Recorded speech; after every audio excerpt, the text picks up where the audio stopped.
Hi friends, मैं Gokul Rathore, English stenographer, आपका Gokul Rathore stenography and typing institute YouTube channel पे हार्दिक स्वागत करता हूँ। दोस्तों, मुझे बहुत से स्टूडेंट्स के कमेंट आए हैं कि sir SSC stenographer grade C and D, इसकी अभी जो फरवरी के अंदर जो स्किल टेस्ट है, इसकी प्रिपरेशन हमें कैसे करनी है, उसी के बारे में मैं आपको बताने वाला हूँ।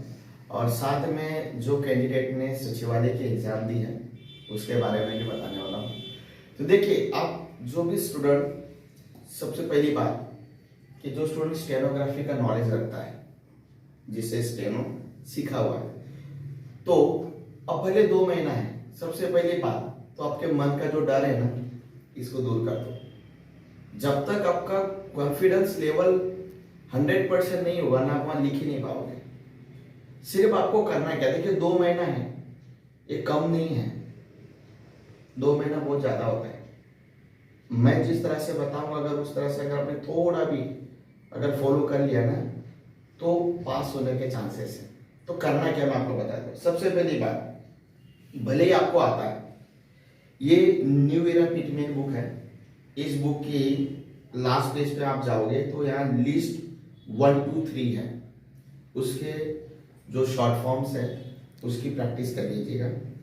फिर स्टेनोग्राफी की और एक बुक है, छोटी सी बुक आती है, पॉकेट डिक्शनरी नाम से आती है। उसके आपके पेज नंबर 193 पे जाना है, ठीक है। और अगर वो बुक नहीं है तो उसका पीडीएफ मैं आपको प्रोवाइड कर दूंगा, आप मुझे कमेंट करिएगा। उसमें पेज नंबर 193 पे आप जाओगे ना, तो वहां पे एडवांस फ्रेजोग्राफी करके लिखा, उसमें सेक्शन 1 2 3 4 ऐसे सेक्शन वाइज सारे उसमें जो दिए फ्रेजोग्राफी, आप उसका अच्छे से प्रैक्टिस कर लीजिए। लिस्ट 1 2 3 शॉर्ट फॉर्म्स आ गए, और वो जो फ्रेजोग्राफी, इन दोनों की अच्छी प्रैक्टिस करने के बाद, अगर आपके पास में मैगजीन है, सर कैलाश चंद्र मैगजीन या प्रोग्रेसिव मैगजीन है, उसमें से आप फर्स्ट एक्सरसाइज को आप प्रैक्टिस करिए। अब प्रैक्टिस कैसे करना है कि सबसे पहले तो जो शॉर्ट हैंड है ना, वो शॉर्ट हैंड को आपको परफेक्टली प्रैक्टिस करना है। शॉर्ट हैंड को भी प्रैक्टिस करना है, साथ में लॉन्ग हैंड भी देखते जाना है। एक बार शॉर्ट हैंड प्रैक्टिस करने के बाद फिर जो लॉन्ग हैंड है वो भी आपको परफेक्टली देखना है। स्पेलिंग मिस्टेक हो गई, फिर small, capital, comma, full stop, question mark, ये जितने भी पंक्चुएशन मार्क है वो भी आपको ध्यान में रखना है। ऐसा 1 या 2 बार आपको परफेक्टली कर लेना है। ये करने के बाद फिर वो फर्स्ट एक्सरसाइज का जो भी डिक्टेशन है, ठीक है, वो आपको प्ले करना है। प्ले करने के बाद जैसे आप उसका शॉर्ट हैंड में लिखोगे, शॉर्ट हैंड में लिखने के बाद आपको उसका लॉन्ग हैंड करना है। और लॉन्ग हैंड कैसे करोगे, आपको टाइपिंग करना है, ठीक है।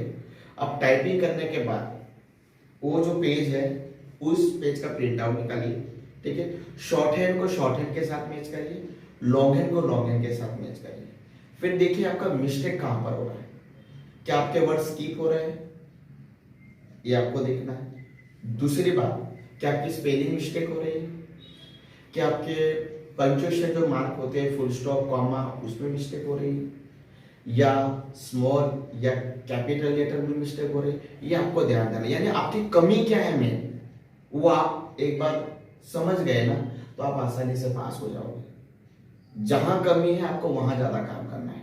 और एक चीज, स्टेनोग्राफर की अगर जॉब लेनी है तो आपको 500 एक्सरसाइज करने की जरूरत नहीं है, सिर्फ 50 एक्सरसाइज करिए। लेकिन कैसे करिए, रेगुलरिटी मेंटेन करके और बढ़िया तरीके से करना है। बढ़िया तरीके से मतलब कैसे, कि जैसे आपने फर्स्ट एक्सरसाइज स्टार्ट की, फर्स्ट एक्सरसाइज स्टार्ट की, आपने फर्स्ट टाइम लिखा, ठीक है, आपने उसका टेस्ट दिया तो 850 वर्ड थे, 850, उसमें से आपके 400 स्किप हो गए।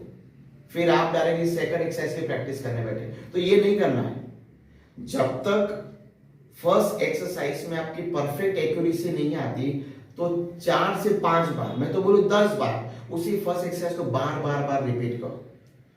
क्यों बार बार रिपीट करो, क्योंकि आप कितनी भी एक्सरसाइज आप प्रैक्टिस करोगे, वहां ये कुछ नया वर्ड तो आने वाला नहीं, वही आएगा, but the, on the, to the, यही सब वर्ड आने वाले। अगर आपके फर्स्ट एक्सरसाइज में यही वर्ड अगर छूट रहे हैं, अगेन आपने सेकंड एक्सरसाइज की प्रैक्टिस स्टार्ट कर दी, फिर थर्ड, फिर फोर्थ, और सब में अगर आपके ये सब वर्ड छूट रहे तो फिर मतलब ही नहीं है ना 500 एक्सरसाइज करने की। मैं तो कहूँ कि आप स्टार्टिंग के 10 एक्सरसाइज को 6 से 7 बार इतनी अच्छी से प्रैक्टिस करिए कि उस एक्सरसाइज के जितने भी वर्ड है ना वो वर्ड से आप परफेक्ट एकदम फैमिलियर हो जाओ। यानी जब आप नेक्स्ट एक्सरसाइज पे जाओगे और वो वर्ड अगर वहां आ गया या वो वर्ड वो फ्रेज अगर वहां आ गया तो आप 100% लिख पाओगे। ठीक है।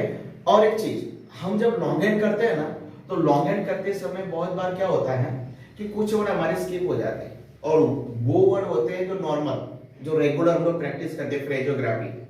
ठीक है, तो वो वर्ड हमारे छूट जाते हैं। तो ऐसा क्या करें कि हम जब लॉन्ग हैंड करें तो भले हमने वो शॉर्ट हैंड में नहीं लिखा है तो भी हमें समझ में आ जाए।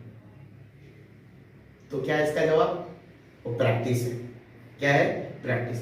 और एक चीज, फ्रेजोग्राफी का आपको प्रैक्टिस उस लेवल से करें, जैसे कि एक फ्रेज है अगेन एंड अगेन। अब आपने लिख दिया है अगेन, फिर आपने अगेन लिख दिया। ठीक है, जल्दबाजी में आप लिख नहीं पाए, अगेन अगेन लिखा। लेकिन आप जब लॉन्ग हैंड कर रहे हो तो आपकी प्रैक्टिस उस लेवल की होनी चाहिए। अगेन अगेन नहीं होता है, अगेन एंड अगेन होता है। ठीक है, तो मेन जो चीज है वो है ड्राफ्टिंग। लॉन्ग हैंड को परफेक्टली लिखना उसे ड्राफ्टिंग बोला जाता है। और ये कब बढ़ेगा? जब आप रेगुलरिटी प्रैक्टिस करोगे। अब देखो, रेगुलरिटी की बात अगर किया जाए ना, अब रोज आज आपने 8 घंटा प्रैक्टिस किया, फिर कल कोई कारण से या कोई भी था रीजन, इसके वजह से आपने प्रैक्टिस किया ही, फिर बाद में आपने 4 घंटा किया, तो ये कोई मतलब नहीं है। आप अगर आपको टाइम नहीं मिलता 5 घंटा ही प्रैक्टिस करो, लेकिन रेगुलरिटी मेंटेन करिए। क्योंकि स्टेनोग्राफी सब्जेक्ट ऐसा है ना, ये महीने 2 महीने 3 महीने वाला सब्जेक्ट नहीं है। इसमें आपको रेगुलरिटी मेंटेन रखनी पड़ेगी। स्टेनोग्राफी क्या है अगर मैं शॉर्ट में कहूं तो स्टेनोग्राफी है वो गधे जैसी मेहनत और घोड़े जैसी स्पीड। मेहनत कैसे करनी? डॉगी जैसी, एक बार ऐसा लगे रहना, और स्पीड कैसे होनी चाहिए? घोड़े जैसे, तो ही काम करेगा। ठीक है, सो भले ही 2 महीना है, टेंशन लेना नहीं है, इस तरह से प्रैक्टिस करिए। और हाँ, फिर से एसएससी स्टेनोग्राफर सीएनडी की वैकेंसी आने वाली है। ठीक है, वो फॉर्म भर दीजिए और एक सही प्लानिंग के साथ तैयारी करिए। 2023 तक आपका जॉब लग जाएगा। सर, हाँ, जीएसएसबी सचिवालय की मेन एग्जाम कब आने वाली? देखिए, जीएसएसबी सचिवालय की जो एग्जाम है ना, अभी ऐसा ऑफिशियल नोटिफिकेशन तो आया नहीं है, लेकिन कल मेरे एक दोस्त के साथ बात हुई, उन्होंने कहा कि प्रोबेबिलिटी है कि जीएसएसबी स्टेनोग्राफर की जो एग्जाम है वो जनवरी या फरवरी तक हो जाएगी। ठीक है, लेकिन देखो, मैं एक बात आप सब बच्चों को बता देना चाहता हूं, एग्जाम जनवरी में हो, फरवरी में हो कि मार्च में हो, एग्जाम होगी, ये तो कंफर्म है।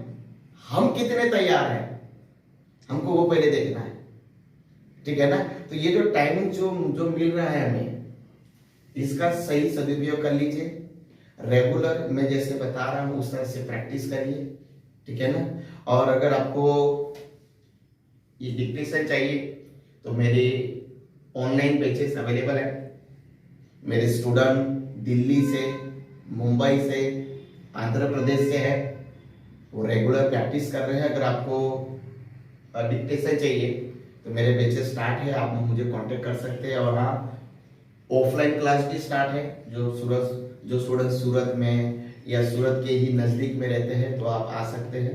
ठीक है ना, तो मैं एक मेन जो स्ट्रेटेजी आपको बता देता हूं, अगर गवर्नमेंट जॉब अगर आपको पाना है तो आपको प्रैक्टिस किस तरह से करनी है, जिस तरह से एक संत महात्मा जो तपस्या करते हैं उस तरह से मेहनत करनी है, विदाउट एनी ब्रेक। ठीक है, सो फिर नेक्स्ट लेक्चर में मिलते हैं। अगर कुछ डाउट हो तो आप मुझे कमेंट कर सकते हैं। Thank you very much.